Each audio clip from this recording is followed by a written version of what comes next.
The Bible talks about people who do not know the way of peace, the path of peace. The question is, do you know the path of peace? When you pose such a question to yourself, sometimes you tend to ask, oh, is there a path of peace? Yes, there is a path of peace. What happens is when we walk on our own, when we put our mind on autopilot, we have the tendency to walk in the path of strife and not in the path of peace. But when we come to God, when we enter into the presence of God in prayer and meditate on the Word of God, that is when, in the first place, you get a revelation of the path of peace.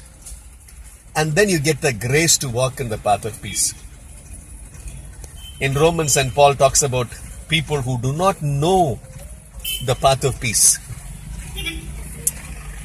Let's not be ignorant of the path of peace.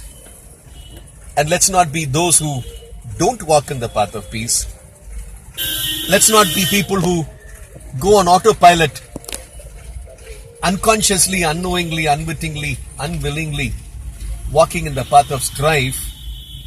But let's be those who choose the path of peace. First, get the revelation of the path of peace as we wait in the presence of God, and then decide to walk in the path of peace.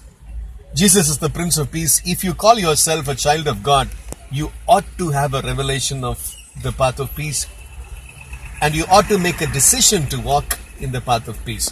Sometimes it's denying yourself, sometimes it's crucifying your ego, sometimes it's an issue of winning your pride, but make a choice and a decision to walk in the path of peace. God bless you.